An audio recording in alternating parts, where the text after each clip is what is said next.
जो मैं आज बात बोलूंगा वो घर लेके जाना, वो आप सबको बहुत फायदा देगी, क्योंकि मैं दिल से बोलता हूँ, मैं वैसे बोलता नहीं। और मेरे जैसा इंसान जो सरकारी स्कूल में पढ़ा था वो हार्वर्ड तक जाके स्पीच देता है, तो आजकल यही है। तो किसी भी देश की अगर ताकत देखनी है ना, तो उसकी सेना देखो, उसका स्पोर्ट्स देखो। अगर उसकी सेना स्ट्रोंग है, उसका स्पोर्ट्स स्ट्रोंग है, तो देश तरक्की कर रहा है, वो देश आगे जा रहा है। और अब हम दोनों में ही कुछ एडवांस आ रहे हैं। और राजस्थान से मेरा काफ़ी नाता है। मैंने अपना पहला सीनियर नेशनल राजस्थान से खेला था, मुझे आज भी याद है। 2003 में मैं सीनियर नेशनल रेसलिंग चैंपियनशिप मैंने राजस्थान की तरफ से खेला था, 120 केजी में, 120 केजी में। उस टाइम में थोड़ा सा हैवी होता था और मैंने सिल्वर मेडल जीता था, मुझे आज भी याद है। तो मैं कई साल फिर राजस्थान से ऐसे खेला। तो मैं यही कह रहा हूँ कि कबड्डी एक ऐसा खेल है कि इससे हमें सीखना चाहिए। जैसे अभी पूनिया जी ने बोला था ना कि वो टांग पकड़ते हैं, तो हमें कबड्डी से क्या सीखना चाहिए कि हमें टांग ना पकड़ के हाथ पकड़ना चाहिए। देखिए क्या है कि जिंदगी में क्या है, नदी अपना पानी पीती है? नहीं। नेचर क्या है कि नेचर का मतलब है देने के लिए। नदी जैसे अपना पानी नहीं पीती, एक पेड़ खुद फल नहीं खाता, सूर्य अपनी किरण खुद नहीं लेता, एक फूल अपनी खुशबू खुद नहीं करता। तो हम इंसान हैं, हमारा ही फर्ज है, हम यहाँ एक दूसरे को सपोर्ट करने के लिए, एक दूसरे को कुछ देने के लिए, एक दूसरे को आगे बढ़ाने के लिए। तो आज से क्या करना है कि एक दूसरे का हाथ पकड़ो, ना कि पैर पकड़ो। अगर हाथ पकड़ेंगे तो हम पता नहीं कहाँ आगे चले जाएंगे। और ये कहते हैं ना कि जो हम दे के जाएंगे ना, यही रहेगा। अब मैंने देखा कि देखते हैं ना, एक तालाब भरता है ना, तो मछलियाँ चींटियाँ खा जाती हैं, और वही तालाब खाली होता है ना, तो दूसरी चींटियाँ मछलियाँ खा जाती हैं। तो जो हम देंगे वो लौट के आएगा। तो जब पता है जब लौट के आएगा तो क्यों ना दुआ दें, प्यार दें, एक दूसरे का सपोर्ट करें, सहयोग करें, तो उसमें सारी चीज़ आगे अपने आप हो जाएंगी। अब मेरे जैसा इंसान जो रूमेटिक अर्थराइटिस पेशेंट था, जो चल नहीं सकता था, जो बोल नहीं सकता था, डॉक्टर कहते थे कि मुश्किल से ये 6 महीने जिंदा रहेगा। और मैं कह रहा हूँ कि उसके बावजूद मेरी माँ ने कभी हार नहीं मानी, मैंने कभी हार नहीं मानी। ना मैं वहाँ से खड़ा हुआ, तुक्का लगा, अपनी कंट्री को रिप्रेजेंट किया, छोटा बड़ा रेसलर बना, एक टाइम आया कॉमनवेल्थ हैवीवेट चैंपियन बना और वर्ल्ड का बेस्ट प्रोफेशनल रेसलर बना। तो मैं यही कह रहा हूँ, सारी लिमिट आपके यहाँ पे है। कोई ऐसी चीज़ है ही नहीं जिसको हम नहीं पा सकते, हम सब कुछ कर सकते हैं। देखो मेरी लाइफ का सबसे बड़ा मोटिवेशन पता है क्या है? रिजेक्शन है। मैं स्टार्टिंग में रेसलिंग में आया, कुश्ती में आया, सभी रिजेक्ट किया गया, सब हंसी मजाक करते थे, यार ये पहलवान बन गया, सब हो जाएगा। फिर मैं उसके बाद स्पीचेस में आया, मैं बोल नहीं सकता था, क्योंकि मैं बोलता था तब उस टाइम पे, एक टाइम क्या होता था कि मेरी टंग से ऐसे राल टपकती थी, बोल नहीं पाता था। फिर मैं टीवी पे आया तो कहते थे यार ये तो हरियाणवी है, यार ये सब है वो सब है। मैंने ढेर सारे शो किए, अब मैं शो होस्ट कर रहा हूँ, अब मैं फिल्म करने जा रहा हूँ। तो क्या है कि मैं लाइफ में सारी चीज़ वो कर रहा हूँ कि जो जहाँ पे मुझे रिजेक्ट किया गया, नकारा गया।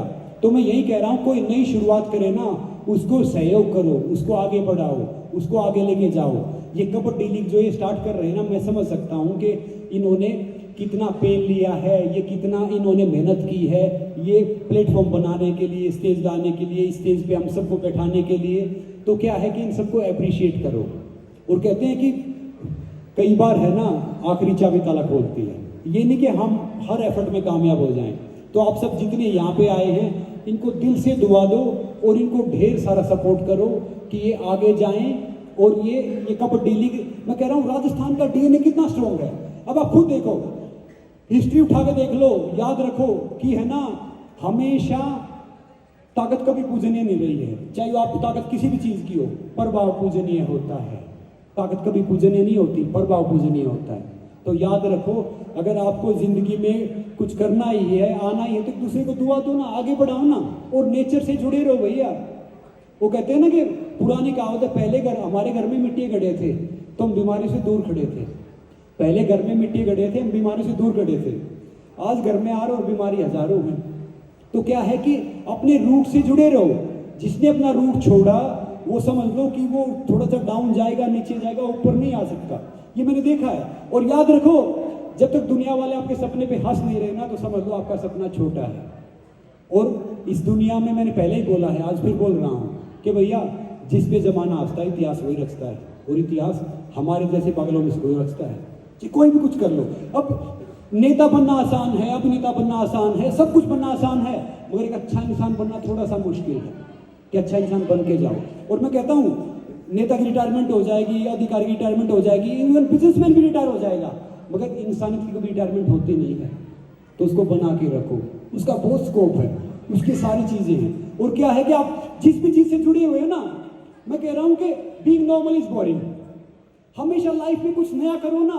अगर सक्सेस होते रहे, हम आगे करते रहे, फायदा क्या है? अब जितने आप बैठे हो, आप सोचते हैं भाई बच्चों के लिए छोड़ के जाएंगे, अपने बच्चों को ना हम ये बना के जाएंगे, बेटे के लिए ये, अरे यार मैं क्या कमा रहा हूँ, बेटे के लिए कर रहा हूँ। 10 करोड़ का आदमी 50 करोड़, 100 करोड़, 200 करोड़, 500 करोड़, किसके लिए? अगर आपको छोड़ के जाना ना बच्चों को, तो उनके लिए विल नहीं, गुड विल छोड़ के जाओ। विल तो दुनिया छोड़ती है, गुड विल छोड़ के जाओ ना। अब बहुत से कहते हैं कि भैया मैंने तो कर लिया, मैं भी करूंगा। मैं कह रहा हूं अगर औलाद है ना, उसको देने हैं ना, तो उसको वैल्यूज दो। अगर देश हमारा आगे, पता क्या है, देश नेताओं से नहीं बनता, देश किसी पोस्ट से नहीं बनता। मैंने अपने हिस्सा काम कर लिया, आपने अपने हिस्सा काम कर लिया, तो भैया हमारे लिए देश बना वही स्टार्ट हो गया। बस ईमानदारी रखो दिल में कि भैया जो कुछ करना है, देश है तो हम हैं, वरना कुछ भी नहीं है। जिसमें देशभक्ति नहीं है उसमें कुछ है ही नहीं। मैं फिर कह रहा हूं कि हमेशा एक चीज का ध्यान रखो कि हम जो भी सोचें, जो भी कोई एक्शन करें कि भैया हमारा समाज कितने आगे जा रहा है, देश इतने आगे जा रहे हैं। अब हम अपने बच्चों को ना ढेर सारी सुविधा देंगे। मैं कह रहा हूं बच्चों को खिलाओ पिलाओ, उनको एजुकेशन दे दो, उनको संस्कार दे दो, मगर कभी भी कोशिश मत करो कि भैया उनको और प्रोटेक्ट करो, उसका फायदा नहीं है। हम जहां से आए ना, मुझे आज भी याद है कि पैरों में शू नहीं होते थे, बस का किराया नहीं होता था, पैरों में शूज नहीं होते थे, बस का किराया नहीं होता था। उसके बावजूद हम आ रहे हैं ना, हम हर जगह जा रहे हैं। खाली एजुकेशन से बच्चा बड़ा नहीं बनता, उसको वैल्यूज दो, उसको मॉरल वैल्यूज दो, उसको समझाओ कि भैया कितनी कीमत हर चीज की है, हर उसकी है। तो मैं यही कहूंगा कि जो कबड्डी के यहाँ पे आए हैं, वाकई बड़ा अच्छा लगा। कबड्डी का एक पॉजिटिव साइड क्या है कि ये आम आदमी का खेल है। कुश्ती कबड्डी ये हमारे खून में है, जब से शुरुआत हुई खेलों की हम ये खेलते आए हैं। और इसमें क्या है कि आपको टीम यूनाइट होकर खेलने की बड़ी प्रेरणा मिलती है कि अगर हम साथ रहेंगे तो कोई भी हमें नहीं हरा सकता, ना हमें पछाड़ सकता। साथ है तो हम, कोई भी विरोधी आएगा उसको हम पकड़ लेंगे, चाहे टांग से पकड़े या हाथ से पकड़े। बस कोशिश करके जाओ। हम काम में तो लगे रहते हैं कि हमेशा एक चीज याद रखो कि आज से अपने लिए टाइम दो भैया, अपने दोस्त बन जाओ, नहीं कोई फायदा नहीं है। अब याद है, एक मिनट एक लाइन लूंगा, मैं एक बात बताऊंगा कि याद रखो अपने लिए बहुतों ने कमाया। किसी सेठों के नाम याद है आपको? इतिहास उठा के देखो, सेठ का नाम याद है? कितने बड़े सेठ हुए हैं जिसने अपने यहाँ पे गोली खाई है, देश के लिए कुछ भी किया है। उसके पास कुछ नहीं, उसके नाम हम आज भी जानते हैं। सिर्फ मुझे 2 सेठों के नाम याद हैं पूरी हिस्ट्री में, बाकी किसी के नाम याद नहीं। भामाशाह साहब थे जिन्होंने महाराणा प्रताप जी के लिए अपना खजाना खोला था, या दूसरे बिड़ला जी थे जिन्होंने अपने पैसे लगाए थे गांधी जी इन सब के लिए, स्वतंत्रता उसमें। तो मैं कह रहा हूँ कि कोशिश करो, कुछ करके जाओ, देश के लिए कुछ करके जाओ। सरकारें आएंगी, सरकारें जाएंगी, मैं कह रहा हूँ देश यही रहेगा। देश है तो हम है ना, तो बस वही काम करो। आज से पहले अपने दोस्त बन जाओ, खुद को आधा घंटा दो, 1 घंटा दो, खाना खाते हुए मोबाइल उठाएंगे, बाकी चीज में वो करेंगे, yes I am there for you. अरे भैया पहले आप अपने लिए तो हो जाओ। जब तक आप फिट नहीं हो तो ये सारा पैसा वैसा ये किसी का काम का है ही नहीं। कोई मेरे जैसे आदमी को लाओगे, उसको ब्रांड एम्बेसडर रखोगे और ढेर सारी घूमते रहोगे। भैया मैं कह रहा हूँ कि पहले शरीर खुद फिट रखो, उसके बाद फिर समाज की सोचो कि आपका ये एक्शन क्या कर रहा है, देश की सोचो। तो जो कबड्डी स्टार्ट की है ना, ये मैं कह रहा हूँ कि ढेर सारे युवाओं को मौका देगी। ये आपके राजस्थान का, हरियाणा का ऐसा डीएनए है कि यहाँ के यूथ आएंगे। और मैं कह रहा हूँ ना राज्य स्तर पे, ना नेशनल स्तर पे, वो अंतर्राष्ट्रीय स्तर पे ढेर सारा परचम लहराएंगे। वो दिन दूर है नहीं। तो मैं ज़्यादा टाइम लूँगा नहीं। खुश रहो और खुश याद हो। नमस्ते, जय हिंद।